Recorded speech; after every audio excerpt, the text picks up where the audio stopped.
fist pump. How good did it feel to have the debut that you did today? I think the best part is the winning. Like I said earlier, hearing "Go Cubs" Go is a lot better when you're on the team. But yeah, I think just in that moment, obviously Corbin Burns is a phenomenal pitcher, and so whenever you get opportunities, you have to be able to capitalize. And at that point in the game, that was probably our best chance, and we were able to string together some hits and make some things happen on the base paths and in the batter's box. So it was nice.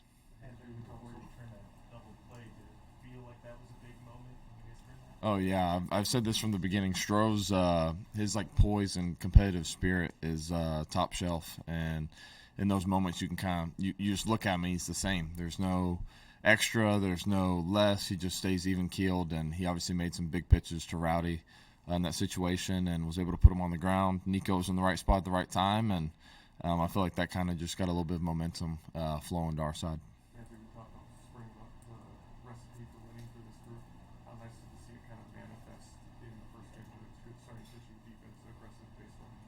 Yeah, I mean, this is not like an "I told you so" moment, but it's just awesome when you're proved right, And I think it's just such a great thing for our team because it just gives even more believability and who we are, and we've got a lot of, like I said before, a lot of proven guys on this team, and it's just nice to be able to mesh this early. So you got one out of the way, but a lot more to go.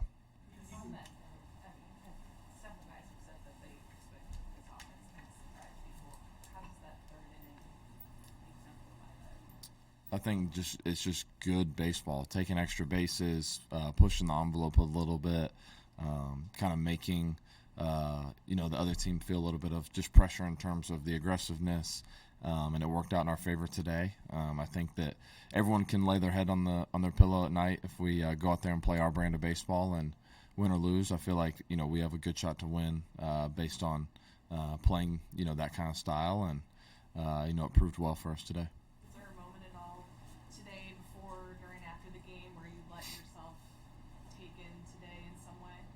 I feel like just all day. I got up really early this morning.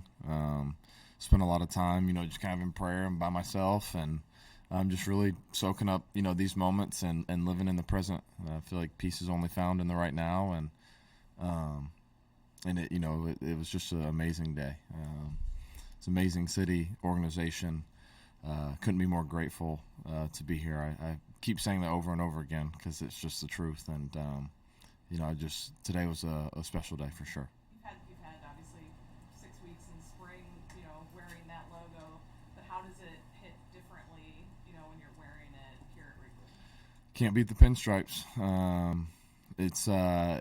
I don't even know if I can come up with a great answer. Usually I come up with good answers, but on this one, maybe if you ask me in like June, we can come back to this question just because there is so much to take in with a place like Wrigley. I remember growing up and I'd watch this video that had all these like amazing shortstops, right, and highlight a lot of Ernie Banks and just kind of seeing what he was able to accomplish here and how things in a similar kind of way like haven't changed, right? Like there's still such a pure element to the game, and being able to contribute to the legacy of this organization is special. As far as before or during time you signed a contract, did you seek or get advice from anybody about dealing with having to live up to a contract? Because even with your great accomplishments that you've already had, there still seems to be that stigma for some people sometimes. Yeah. There's been some challenges along the way. The person I've probably leaned on the most is the guy who actually married my wife and I. We do a bunch of like Bible study and stuff together, and we grabbed dinner when we were out in Arizona. He came out to Arizona for a little bit, and we just talked about where my value actually lies, and who I am, and keeping my identity wrapped up in the things that matter. And it's so easy to get wrapped up in a contract, trying to prove your worth. It still wondering how people wonder how did someone give me this. There's so many different ways to look at it, and I think that for me it's just living out my own truths and who I believe I am, and The money part obviously is such a incredible blessing. No one would ever say it's not, but at the end of the day, that's not what's most important. What's most important is living who I'm called to be and wearing this uniform every day and going out and putting out, the best performance possible for this organization. Dansby, when you're 2 for 37 or whatever it was in spring training, are you like, Dang. it's spring training, who cares? Appreciate it. What's going through your mind? It's like, it's spring training, who cares? It'll snap out of it, or do you start to worry? There's like a combo of a bunch of different things. The first thought, like early in spring, you just want to swing at good pitches, right? And I felt like I was doing that.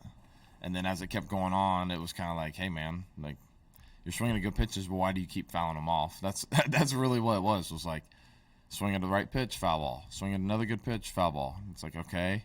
So there's a little bit of frustration because you can start talking yourself into a, whether you want to call it a slump or a lull.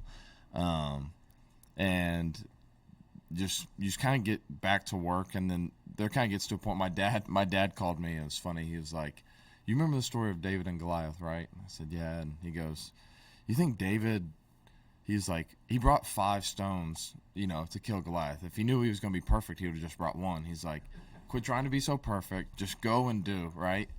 And that in a way kind of just freed me up. And it's like, just go play, man. Like, just go play. Enjoy it. Be intent about what you're doing.